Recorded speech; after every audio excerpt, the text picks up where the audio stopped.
I stood there with flowers and a box of chocolates, admiring my stunning wife in the hallway. Wow, you look incredible. Is that dress new? Our dinner plans aren't for another hour, so I'll take a quick shower and be ready in 30 minutes. Wait, baby, there's been a change of plans, she interrupted. Really? Where are we going? Well, I'm meeting David tonight. Let me fill you in. 6 months ago, my wife Cara, whom I cherished, brought up the idea of having sex with another man. Now, before you judge, hear me out. At the time, I was deeply in love and willing to do anything to make her happy. I know, I might sound like a pushover, but there's more to this story. I adored Cara, even though our sex life lacked enthusiasm. Being with her felt like magic, and I'd do anything to see her happy. So, when she suggested spicing things up, I foolishly agreed to let her explore with another man. She convinced me it was to improve our sex life, as she felt she wasn't satisfying me enough. She mentioned her friends had positive experiences with a guy who taught them new things and added excitement to their relationships. She wanted to try it once to become more sexually confident. Yes, call me whatever you want, but I agreed, setting clear boundaries, no kissing, just sex, with protection, and no longer than an hour. She accepted, and it happened. I was initially upset with myself, but when she returned, our sex life transformed, and she became more passionate than ever. It seemed her encounter unleashed a side of her I couldn't access. For a while, everything was amazing, and I forgot about that one-time arrangement. But then, she mentioned meeting her friend David again to reignite our spark. I reluctantly agreed, thinking as long as he wore protection and it helped our intimacy, it was fine. However, it turned into a regular thing, escalating from monthly to weekly meetings. To her credit, she was discreet, and we didn't discuss it, focusing on the incredible intimacy between us. I pushed aside feelings of jealousy and inadequacy, convincing myself that ignorance was bliss if it meant better intimacy once a week. I know, it sounds weak, and looking back, I realized I was spineless, unable to assert control over my wife and less of a man compared to her lover. But there's more to this saga. Fast forward to where we are now. Standing there, bewildered with flowers and chocolates in hand, I questioned, really, where are we going? Well, I'm meeting David tonight, she replied casually. What? It's Valentine's Day, and we've planned this for weeks. What do you mean you're going to meet David tonight? Relax, baby. I changed our reservations for our Valentine's dinner to Saturday night. You see, I found out this afternoon that David's parents are in town for one night, and he asked me to go to dinner with them because they wanted to meet me. A wave of anguish, jealousy, and hurt swept over me upon hearing her words. I stared at my beloved wife with shock and asked the dreaded question, his parents? Wait, you're not wearing your wedding rings? You're dressed in the sexiest outfit, and you're choosing him over me? What's going on, Cara? Am I losing you to David? Is that what this is about? She vehemently shook her head and reassured me, of course not, baby, just the opposite. I owe him a favor. David thinks we're a couple. I believe he's falling for me, and he may have told his parents about us. Obviously, I can't wear my wedding rings if they think we're dating. It's just for tonight, no big deal. I'll make it up to you on Saturday when we celebrate our special Valentine's Day. I promise. Holy hell, Cara. You can't do this to me. This goes against all our rules, not to mention springing this on me last minute. It's disrespectful and humiliating. All of this tells me there's more between you two than you're telling me. Cara, this started as a one-time thing that I foolishly agreed to, and now it's spiraled into a nightmare. I loved you so much that I allowed you to be with him because you convinced me it would help our sex life. Yes, our intimacy improved, and I was happy, but you kept breaking the rules and escalating things. My wife avoided my gaze as I continued, from a one-time encounter to monthly meetups, then weekly. You even forgot condoms, breaking my biggest rule. Now, you're canceling our date on Valentine's Day to be with him. You're even pretending to be his girlfriend in front of his parents, and you've stopped wearing your wedding rings to show you're not mine anymore. Anger consumed me, and she saw my pain when she finally looked up. Just then, David pulled into the driveway, and his horn announced his arrival. With a torrent of awful emotions coursing through me, I threw the flowers and chocolates at her feet, turned away, and said, "Go, be with him, leave me alone on Valentine's Day. But I might not be here when you return." "No, Josh, please don't say that. I love you, and only you, but I have to do this for David. I feel indebted to him for everything he's done for us. And I wouldn't leave you alone after canceling our date. My sister, Karen, is coming over to keep you company so you won't be alone." "Goodbye, Cara," I said as I turned and left her standing there, facing a decision about our marriage and our future together. She stood with her mouth agape, uncertain of what to do, when the horn beeped again. Regrettably, she made the wrong choice and walked out the door. David approached as Cara emerged from the house. "Wow, you look stunning in that dress. What's wrong? You look like you're about to cry." "Let's just go, and I'll explain in the car." Chapter 2, Josh Takes Action. Josh heard them drive away as he packed his bags, realizing that she had finally crossed the line. He had sacrificed his self-respect for her sexual satisfaction, and she had taken advantage of his love. Now, she was out with another man.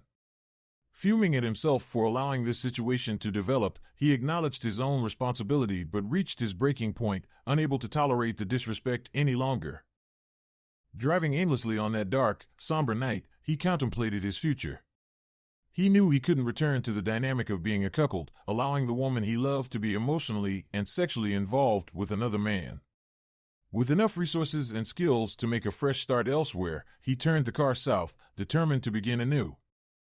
During a rest stop, he accessed his banking app on his phone and divided their funds. He would cover the bills for the next 3 months until the house was sold. Enlisting the help of a college friend who was an attorney, he arranged to grant power of attorney to handle the home's closure, as he wouldn't be available. Divorce papers would be sent to Cara, and he would vanish, embarking on a new life. At 32, he believed he was still young enough for a fresh start. Chapter 3, David and Cara. During their journey to dinner, David noticed Cara's distress and inquired, "Sweetheart, what's wrong? Why are you so upset? Did something happen between you and Josh?" Cara spoke softly. "He's really upset about tonight. Since it was last minute, I didn't have a chance to explain to him until he got home. When he saw how I was dressed and learned I was going to be with you instead of him, he's really hurt. I should have stayed with him, but I promised you I'd do this for you tonight. You've been so supportive over the last 6 months, I felt obligated to do it, but I should have stayed with Josh. I made a mistake. Can you please take me back to my house? Cara, my parents are eager to meet you, and I've told them all about you. I appreciate you doing this. Please keep your promise. I'm sure Josh will understand once you explain it to him." Yes, that's another issue. When he noticed I wasn't wearing my wedding rings, it deeply upset him. He feels betrayed and thinks I've left him for you. I'll fulfill my promise to you tonight, David, but after this, we need to take a break for a while. I'm not sure what the future holds for us, but I need to make things right with Josh. Cara, why don't you leave him and be with me? I'll marry you. You know I love you. My parents will adore you, and we'll make a wonderful couple.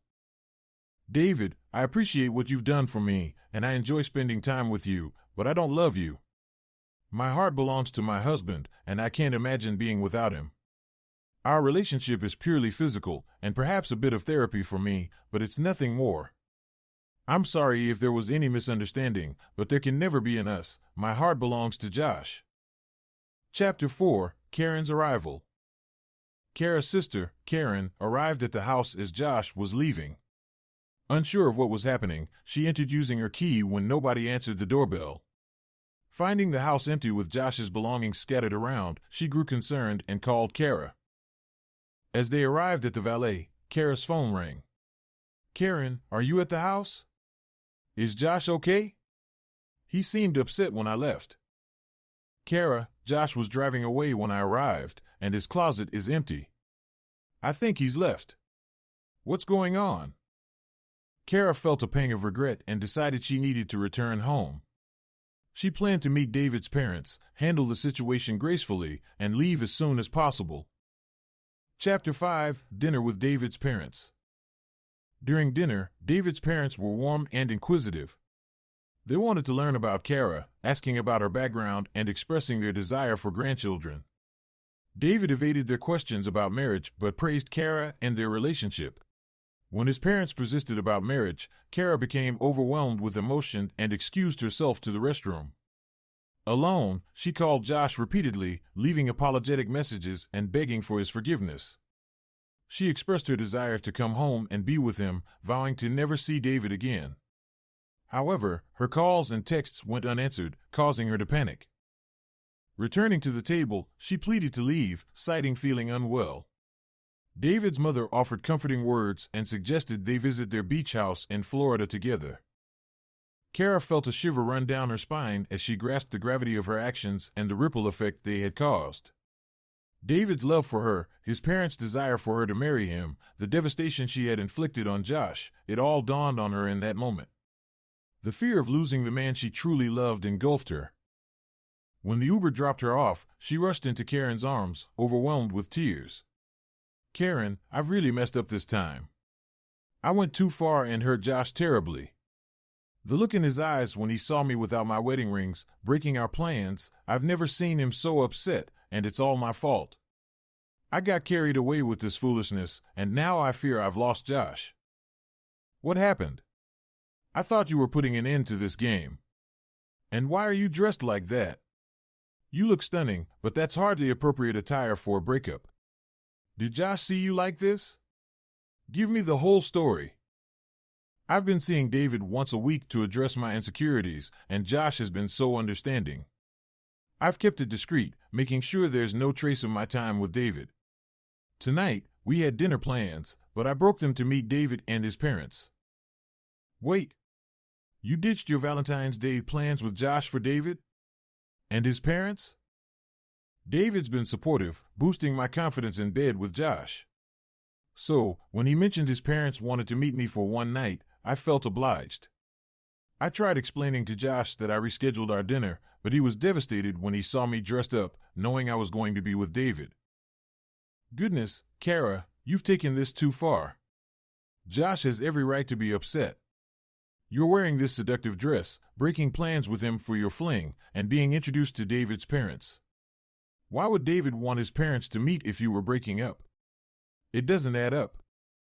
"Well, David has feelings for me and told his parents I'm his girlfriend. They insisted on meeting me, and David wanted to go along.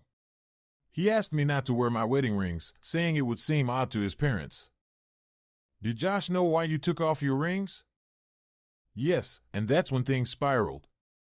When David arrived and beeped his horn, Josh turned away, telling me to leave and that he might not be here when I return.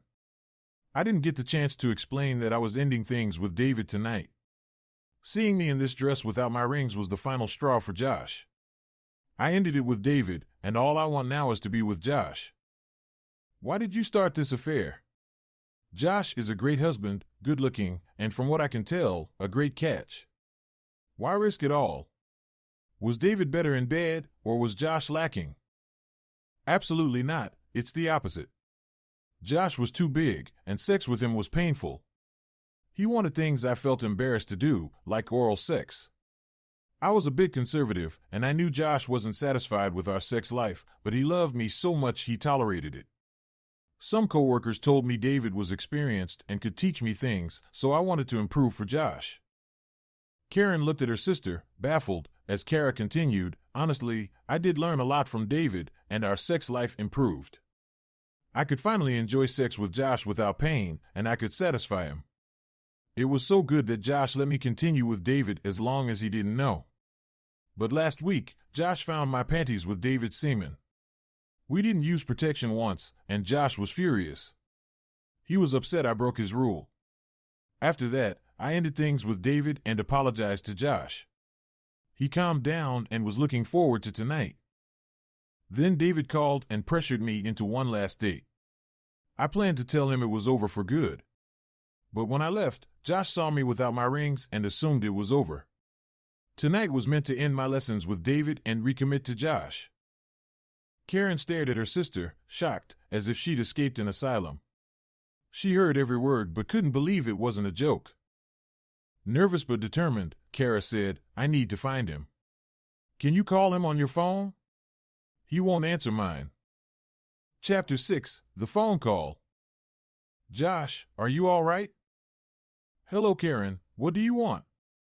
Josh, Cara's here with me, worried sick. She left David to come back to you, but you're not here.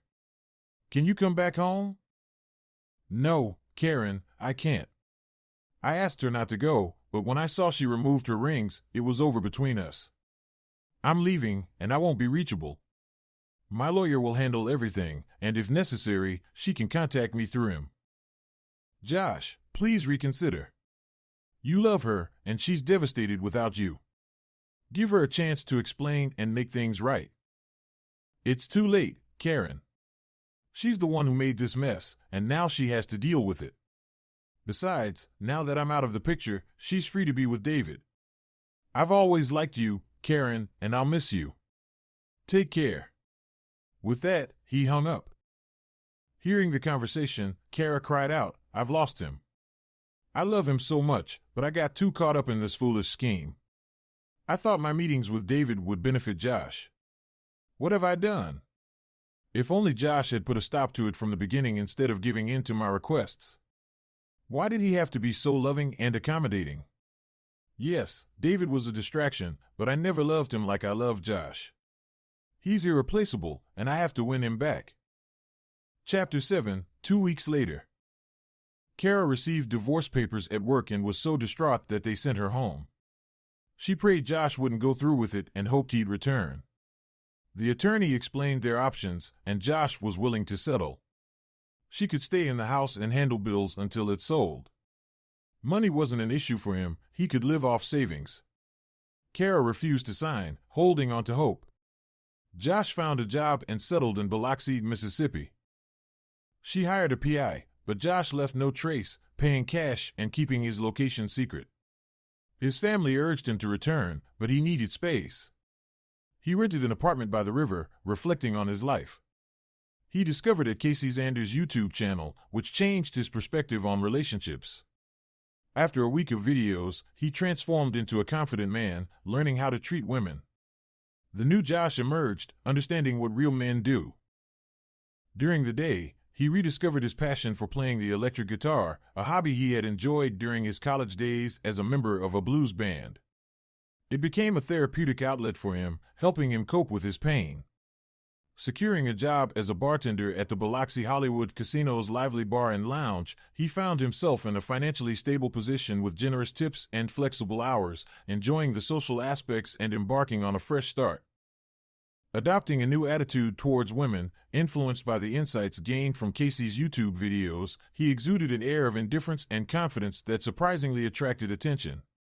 His newfound demeanor made him irresistible to women, a revelation he found ironic yet empowering, realizing he had to lose his wife to understand women better. Building friendships with the seasoned musicians of the house band, who specialized in Mississippi blues, he shared his love for the blues and his guitar skills. Invited to join them on a less busy weekday night, he seized the opportunity.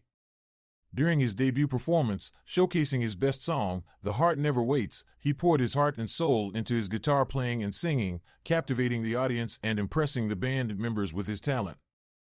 Receiving accolades from both the crowd and the band, he was dubbed Johnny the Kid, in honor of a deceased friend of the band, and invited to become a regular guest guitarist. Embracing his new identity with gratitude, he declined a full band membership but accepted a lucrative offer from his supervisor to perform a few songs with the band each week, earning $500 cash per performance. Each Wednesday night, he delighted the growing audience with his renditions of classic blues songs by B.B. King, Robert Johnson, and Buddy Guy, earning standing ovations and discovering a talent for blues singing he had underestimated. With his newfound minor celebrity status, he became a magnet for women of all ages, eager to share intimate moments with him. Embracing his carefree lifestyle, he indulged in casual encounters with these women, relishing the excitement of his newfound freedom. Over time, he developed a group of 6 regular female companions who attended his shows, each vying for the chance to spend the night with him. He treated them exactly as they desired, no emotional attachment, just fulfilling his own desires. Chapter 8, Cara in the bar scene. 9 months later, on a sweltering July afternoon, Cara cautiously entered the lounge, choosing a table away from the bustling bar and ordering a coffee. Dressed conservatively with her hair tied back and sunglasses shielding her eyes, she attempted to blend in with the crowd. Her heart raced when she spotted Josh, her husband, behind the bar. As he exchanged pleasantries with an older woman, she felt a pang of jealousy and anger, struggling to understand their interaction. Tears welled up in her eyes as she reflected on the loneliness she had endured since that life-altering night. Despite her efforts to reach out, she had received no response from Josh, her calls and messages unanswered. Now, seeing him just 60 feet away, her emotions overwhelmed her. Determined, she formulated a plan and approached the bar, taking a seat beside a young blonde who seemed to have Josh's attention. Introducing herself as Cara, she engaged the girl, Chrissy, in conversation. Chrissy mentioned Josh's nickname, Johnny the Kid, and Cara's heart sank as she realized the impact of her actions on Josh. Feeling a mix of regret and determination, she confessed her desire to win him back, despite the challenges ahead. Observing Josh as he tended to his duties behind the bar, Cara couldn't ignore the changes in his appearance, his long hair, stubble, and tattoos, but she recognized him nonetheless. When he approached her with her favorite drink, a rum and coke, his expression revealed a mix of surprise and apprehension. "Hello, Cara. Looks like you've tracked me down. What's the plan? Are you here to break my heart again or to finish the job and crush my soul?" Josh's tone was bitter, his words laced with pain. I offered a sad smile and replied, "Josh, can we talk? I've missed you so much." He sighed, glancing at his watch. "I'll have a break in about an hour. Let's talk then. Find a quiet booth, and I'll join you." Chapter 9, The Conversation. Cara sat at the table, her nerves on edge, reminiscent of her wedding day 7 years ago. Fiddling with her wedding rings, she grappled with the weight of regret and shame. Josh joined her, his demeanor tense. "How did you find me? I never expected you to come looking for me in Mississippi. I've missed you terribly, Josh. I'm truly sorry for everything. Please spare me the apologies, they mean nothing now. How did you find me?" Karen stumbled upon a viral video featuring a guy who resembled you, but they called him Johnny the Kid. He was playing guitar with a blues band, and the video went viral. Despite the new look and tattoos, I knew it was you. It took weeks, but I managed to track you down. Cara, I've loved you since the day we met at the coffee shop. It was love at first sight for me, and I believed we'd always be together. I've never desired anyone else, and I've upheld my vows. But the moment you left without your wedding rings, you ended our marriage. It was the most disrespectful and hurtful thing you could have done. And to brush it off as no big deal was even worse. Tears welled in Cara's eyes as she recalled that painful night. Josh continued, his voice strained with emotion. "It was a big deal, Cara. You walked away without a second thought, leaving behind everything we shared. You could have turned back, but you chose to go through with your plans, dismissing our commitment with a casual remark about changing dinner reservations and spending time with your sister." Suppressing his anger, Josh spoke, "Yes, I've been with other women almost every night since you shattered our marriage. Each of them helped me heal a piece of my heart. Being a bartender and meeting numerous women made me desirable, and I've been enjoying myself. Unlike you, none of those women sought another man while we were together, and somehow, I've regained my sanity, confidence, and masculinity. Cara, I've transformed, and the kind-hearted man you knew is gone. I refuse to be the compliant cuckold or the weak man I was in our marriage. I won't succumb to my partner's desires if they conflict with my own. The man you left behind is no more, and I'm not sure you'd recognize the new me." After a moment of silence, he continued, "Now you come here, asking me to return home. Return to what? To a woman who was never content with just me? To a wife who desired other men and would abandon me at their whim? Tell me, Cara, why on earth would I want to be with someone like that again?" Cara sat quietly, a tear streaming down her cheek. She felt his pain and comprehended the magnitude of her actions, longing to alleviate his suffering and hold him close. In a soft, trembling voice, she replied, Because you love me, and I love you. We sat in silence for a while longer before Cara spoke again. Josh, I've been alone since that night, consumed by self-loathing every moment of the day. My sister helped me find a therapist who has been aiding me in addressing my self-esteem issues. She helped me understand my actions and their underlying motivations. Without her support, I doubt you'd comprehend, but I'll try to explain, and if you come home, I'll introduce you to her in the hopes that she can assist. After taking a sip of her coffee, she continued, You see, I've struggled with low self-esteem my entire life, especially in terms of my sexual performance. I avoided certain activities with you out of fear of inadequacy or disappointing you. Your size made lovemaking painful for me, and I desperately wanted to please you. I know this may sound absurd, but I loved you so deeply that I was terrified of tarnishing your perception of me in bed or behaving in a way that might diminish your love. When I heard about how exploring outside the marriage could enhance our sex life, it seemed logical. I thought that if I could improve in bed, you'd love me even more, and I'd be a better wife. When I broached the subject and you agreed, I was shocked yet relieved that you understood. Yes, I overstepped and broke our rules, and for that, I'll forever be sorry, but I never intended to hurt you. In my misguided belief, because our intimacy improved, I assumed you were content with everything. After composing herself, she continued, Josh, that evening when I left without my wedding rings to meet David's parents, I was actually putting an end to it with him. I felt indebted to him for what I perceived as his role in helping me become the perfect wife for you. In a sense, I saw being with him as a form of sex therapy, and that night was my way of settling the score for all his assistance. He was infatuated with me and wanted me to leave you, but he didn't realize that I was merely using him, and I knew it was time to call it quits. I abruptly left the dinner when I came to the realization of what I had done.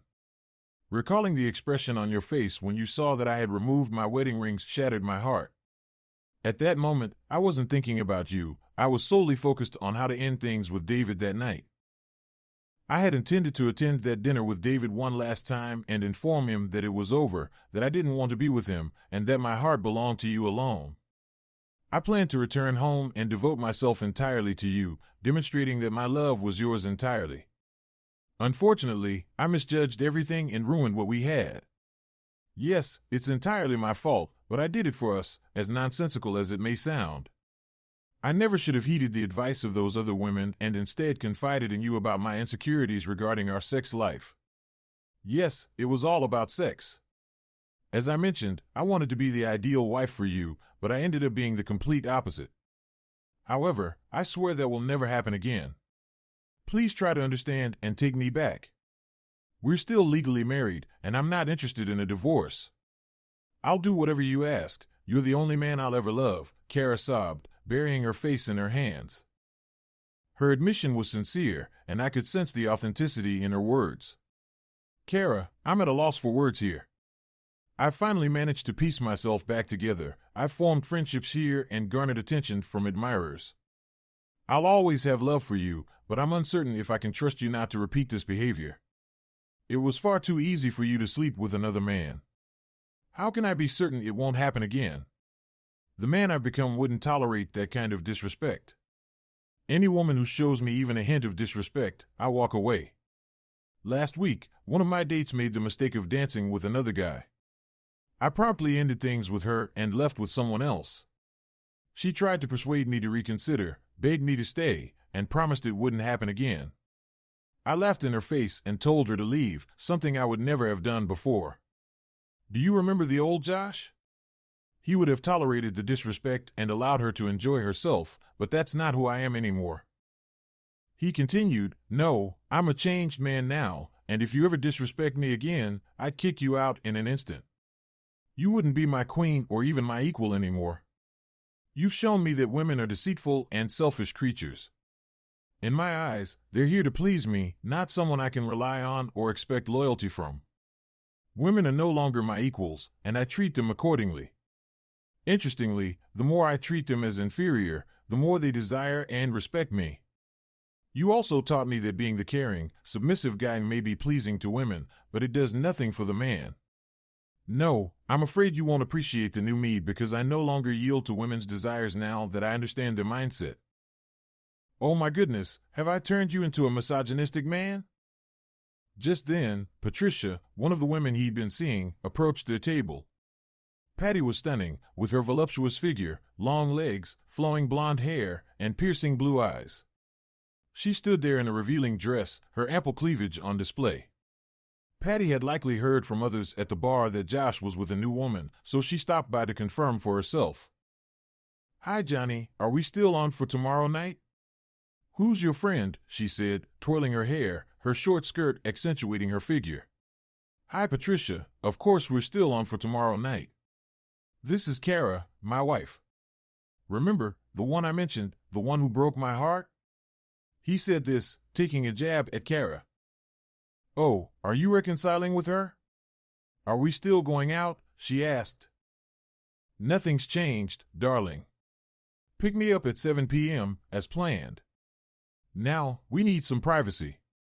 I'll see you tomorrow night." She waved and walked away, swaying her hips seductively. Cara sat there in disbelief at the girl's audacity. He resumed their conversation where he left off as if nothing happened. "No, Cara, I still love women, but now that I understand their mentality, I realize that elevating them above me will only lead to their disdain and betrayal, much like our relationship. I loved you deeply and put you on a pedestal, giving you everything you desired. Yet, you took advantage of my love and betrayed me in the worst possible ways. I'm not a woman hater. I'm a transformed man who respects women for who they are and won't be taken advantage of again." He relished her shocked expression as he continued, "You see, you don't want a man like that. You crave someone like David who will dote on you, fulfill your every whim, and treat you like royalty. He would make the same mistake I made, and it's only a matter of time before you betray him too. It's in your nature." Angry, she retorted, "No, it's not my nature, and I would never do that to you. I'm sorry for changing you this way, but I do understand. I still want us to be together, and I'll accept whatever you offer. I don't want anyone else, especially someone like David or the old you. I want a genuine man whom I can respect, and I want you back. Now, who is that girl, and are you really going out with her tomorrow? She's picking you up." "Cara, I've changed, as I mentioned. And yes, I'm still going out with her. Did you see her? Yes, I'm taking her out, and I make the girls pick me up. I don't drive when I drink, and it's how I control the situation. If they don't like it, tough luck. I'll find someone else. Josh, or Johnny, are you even listening to me? I want us to be together again, regardless of how you've changed. Can't you just cancel your date and be with me? Did you cancel your date for our Valentine's dinner? That's amusing. If you don't like it, tough luck, Cara. You waltz in here expecting me to drop everything, stop my life, and take you back as if nothing happened? If that's what you hoped for, you're even more delusional than I thought. Stop it. I don't care about her or anyone else. I just want you to give us a chance. We're still married. I think I deserve that. I owe you nothing. You're the one who screwed this up, not me. You don't get to dictate what I do or how I behave. If you want us to reconcile, you'll have to earn it. Where are you staying? I have a room at Motel 6 by the freeway. Pack your things and move into my apartment. It has 2 bedrooms, and you can stay there while we figure things out. Did you bring the divorce papers? No, I tore them up. Can you please cancel your date with Patricia and spend time with me? No way. I intend to take her back to my apartment and spend the night with her while you listen from the other room. If you don't like it, you can leave. I didn't invite you here, and you're not entitled to anything from me. So, what's your decision? Feeling defeated, she looked down at her hands and said, I'll gather my things and let you punish me if that's what it takes. I understand and accept it, and I'll do whatever you ask. Just please give me another chance. No promises. Let's see how it goes. How long will you be here? As long as it takes. I took a leave from work when I found out where you were. I'm willing to sacrifice everything to win you back and prove my love. Fine, but it won't be easy. Remember what I said? I won't hesitate to kick you out of my life if you give me a reason. I don't tolerate disrespect, especially from the women in my life. Got it? This might not be what you expected. I understand, and believe me, I won't make the same mistake again. I know what I want, and it's you. Get your things and bring them to my place. Here's the address. There's a key under the mat. Can you come with me and help? The hotel isn't in a good area, and I couldn't afford to stay in town. Absolutely not. You're on your own. Figure it out. I have other things to attend to. Remember, I'm not the same person anymore, so adjust to it. Plus, I have a gig with the band tonight. I can't predict when I'll be back. Can I come watch you perform? Sure, do whatever you want. I'm not in charge of you. Watch the show, find someone else to spend time with, I don't care. When you finally make it to the apartment, settle into the spare bedroom. I'll see you when I see you. With that, he left $20 on the table for the drinks, leaving her in a daze, and finished his shift before heading to the lounge for his performance. He could sense her confusion from their conversation and his indifference towards her. After their discussion, he wondered if she would show up at the apartment, but he had no intention of returning early to see her. Instead, after his time with the band, he went to another bar in town, met some friends, and returned around 3 a.m. He glanced into the spare bedroom, finding her sound asleep, likely worn out from the long drive and the emotional strain of their encounter. Chapter 10, Date Night with Patricia. After a night of revelry with Patty, they arrived at his apartment at 2 a.m. and headed straight to the bedroom, where they engaged in passionate lovemaking for the next 2 hours. She was vocal and thoroughly enjoyed their encounter. None of his partners ever complained about his size. In fact, it contributed to his popularity among the local women. Like the others, she expressed interest in spending the following day with him, but he declined. Unlike the past, where old Josh sought intimacy and companionship, new Josh simply sought physical pleasure. He marveled at how treating them with detachment only seemed to increase their desire for him. These women were complex, but now that he understood their preferences, he had access to a wealth of opportunities. He acknowledged that he had become somewhat callous, but most of the women he encountered seemed to prefer this approach.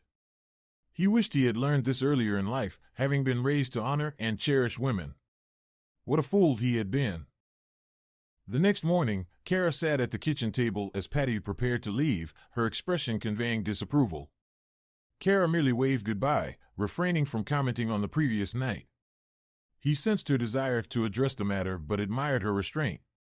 He briefly felt a twinge of guilt for his actions and her evident discomfort, but he quickly dismissed it, resolved not to regress into his former submissive self. "Good morning.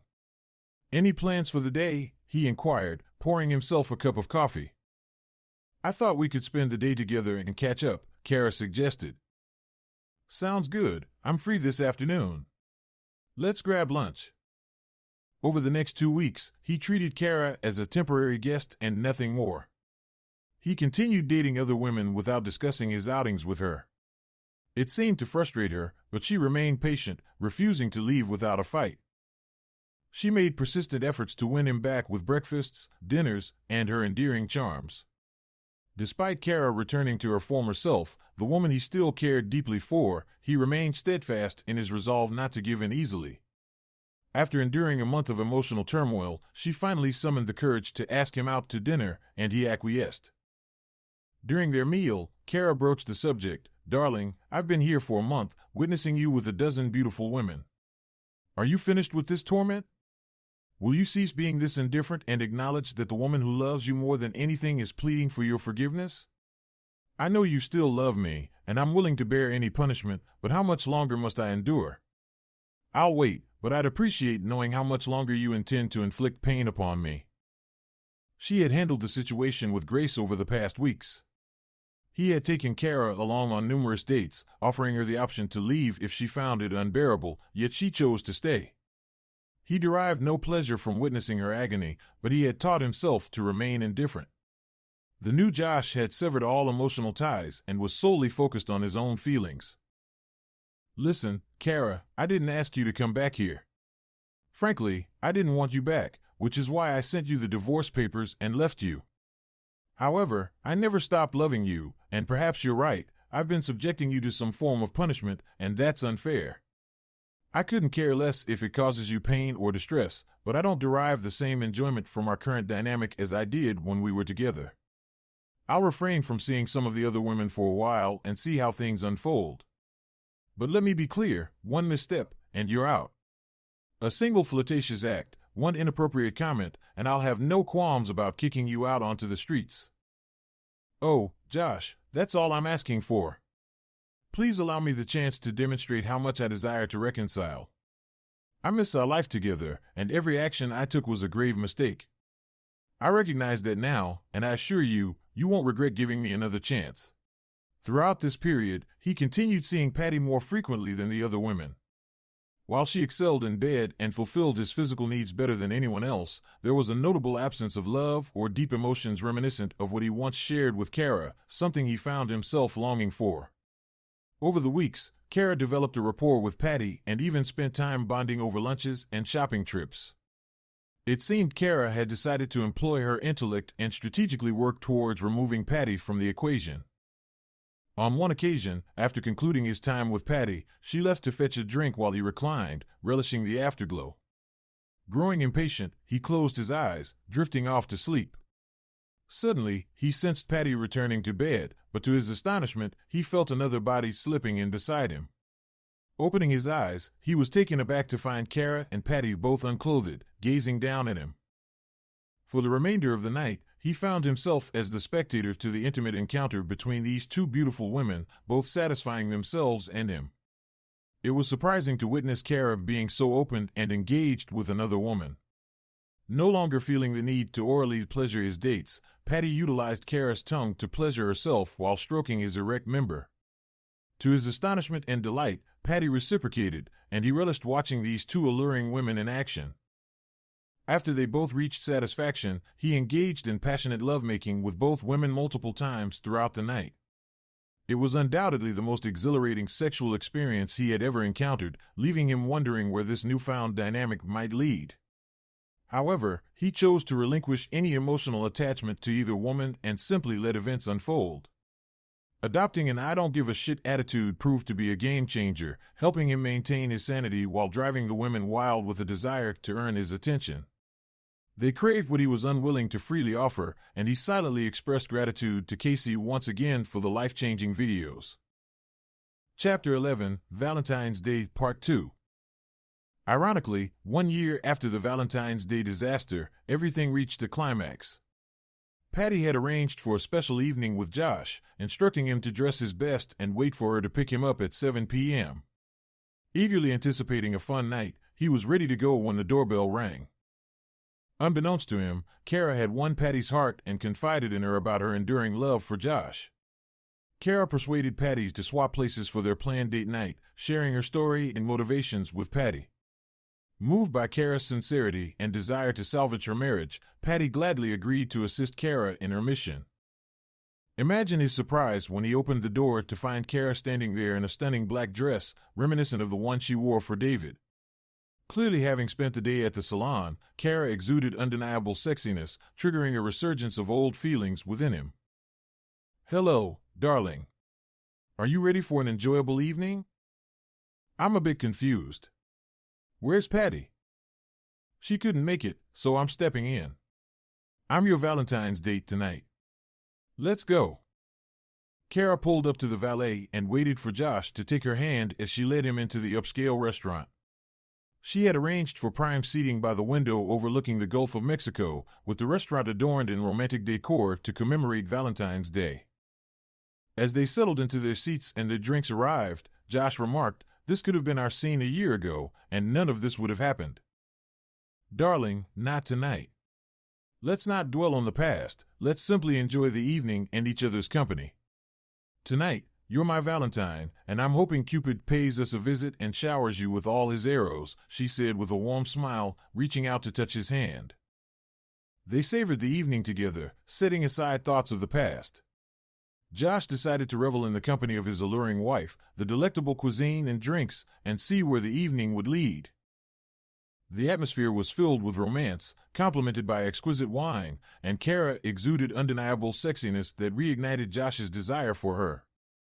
After a delightful dinner, they retreated to the lounge, where they shared another bottle of wine and indulged in passionate kisses like young lovers. Dancing to the rhythm of slow songs, they savored each other's company, relishing the intimacy they shared.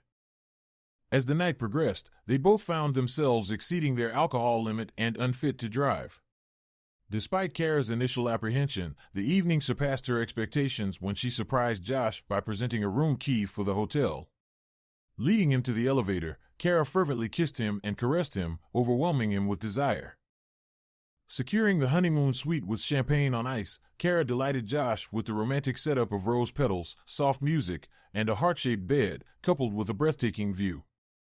Impressed by her efforts, Josh expressed his admiration before passionately making love to Cara with a newfound intensity, leaving her thoroughly satisfied and in awe of his dominance. Chapter 12: Their Future. Josh made it clear to Cara that he wasn't ready to abandon his bartending job or conform to his old self. Embracing his newfound identity, he asserted his authority in their relationship, with Cara understanding the consequences of any misstep on her part. Despite initial doubts, Cara eventually convinced Josh to abandon the idea of divorce. Back in their hometown, Josh's burgeoning reputation as a YouTube sensation paved the way for opportunities in the local music scene. Cara's unwavering loyalty and protective jealousy reinforced their bond, leading to a stronger and more committed relationship. Their near collapse due to Josh's past weakness towards women ironically served as the catalyst for positive change. Chapter 13: New Beginnings. 6 months later, while enjoying drinks with Cara's sister Karen and her husband Donnie at the club where Josh was performing, they found themselves in the midst of a familiar face. David's arrival stirred tension, especially when he approached Cara, inviting her to dance. Cara, visibly apprehensive, looked to Josh for guidance, but he remained composed, allowing her to handle the situation herself. "I'm sorry, but I'm only dancing with my husband tonight," Cara firmly stated, refusing David's invitation. Not pleased with her response, David's anger erupted as he raised his voice for everyone to hear. "Really? After everything I've done for you too? Your husband doesn't mind me taking you out for a few dances, does he, Cucky?" Those words ignited Josh's resolve. He was no longer the passive cuck of the past. In a swift motion, he launched himself from his seat, delivering a powerful uppercut to David's chin with all his strength. David staggered and crashed onto a nearby table, knocked unconscious by the force of the blow. Remaining composed, Josh resumed his seat as the bouncer swiftly removed David from the premises. The staff apologized for the disturbance, and Josh's fellow clubgoers corroborated his version of events to the police. With a sexy smile, Cara thanked Josh, her excitement evident. Karen regarded him with newfound respect. The cuck was gone, replaced by Johnny the Kid, a man who took charge and owned his actions. Chapter 14: Together Again. Their relationship thrived as they embraced their new dynamic. Josh continued to satisfy Cara's desires, occasionally indulging her with oral pleasure. Their sex life reached new heights, with Cara fully embracing Josh's dominance. Reflecting on the night they spent with Patty in Biloxi, Josh wondered if Cara would be open to a reunion. Although his suggestion earned him a playful punch, it fueled another round of passionate sex. They rebuilt their relationship with a newfound understanding. Cara acknowledged Josh's authority as the husband, the king of their castle, ensuring the strength of their marriage as long as their roles remained clear. Thanks for watching. Subscribe to the channel not to miss new videos.